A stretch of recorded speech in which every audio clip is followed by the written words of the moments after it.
Before the world was filled with screens, before the noise of constant broadcast, there was only silence and a boy who saw something no one else did. The year was 1921. In the rolling hills of Rigby, Idaho, lived a 14-year-old farm boy named Philo Taylor Farnsworth. He wasn't like the others. While most kids spent their time playing in the fields or helping with chores, Philo was curious about the unseen. As he plowed the land, he looked at the neat, straight rows of soil carved into the earth, and a question formed in his mind. What if I could send pictures through the air, the same way these rows are drawn? Philo was a brilliant student. He devoured science books, dissected electronics, and rebuilt things better than they were. One day, his teacher introduced him to a concept that would change his life: electricity and light waves. Philo didn't just listen, he visualized it. He believed he could scan an image, line by line, using electricity, and recreate it somewhere else. An idea was born, but no one took it seriously.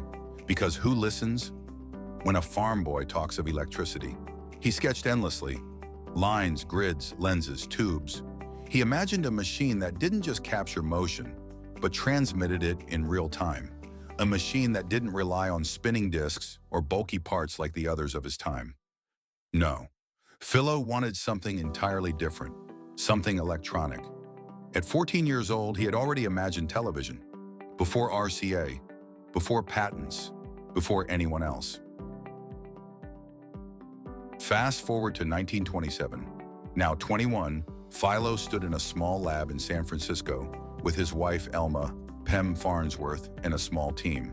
In front of him, a strange-looking device made from wires, glass, and tubes. He called it the image dissector. He turned it on, and on the receiving end, a horizontal white line appeared. It moved. That moment was the first ever transmission of an electronic television image. No moving discs, no mechanical parts, just electricity and light. History was made. It was Saturday, August 25th, 1934. Philo Farnsworth demonstrated his invention, television, at Philadelphia's Franklin Institute. It was taken on the front lawn of the Institute, and in the upper portion of the photo is the Benjamin Franklin Parkway in Center City, Philadelphia. It was the first football ever shown on television, and it happened right here in Philly.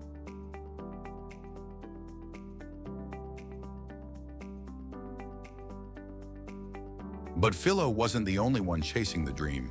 RCA, one of the largest tech companies of the time, was also trying to create television. They had money, power, lawyers, patents. Philo had a dream and a fire in his soul. RCA's lead scientist, Vladimir Zworykin, had built a similar device, but years after Philo's breakthrough. And when RCA found out about the young inventor, they didn't offer support. They challenged him in court. Philo was dragged into a legal battle against one of the biggest corporations in America. It was David versus Goliath. The fight lasted years: patent battles, legal delays, public doubt.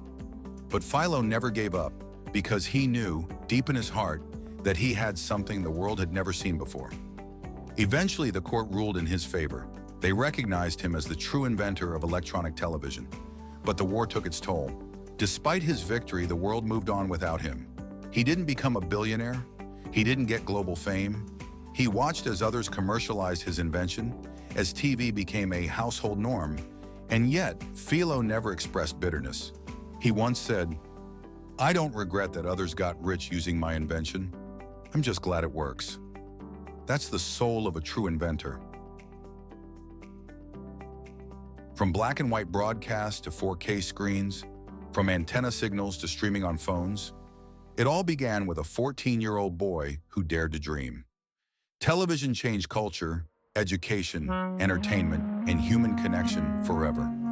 But before all of that, it was just a sketch on a school blackboard in Idaho. He didn't just invent television, he imagined it before the world could even define it. Philo Farnsworth was not just an inventor, he was a visionary. The next time you switch on a TV, remember, it all started with a boy who believed pictures could fly through the air.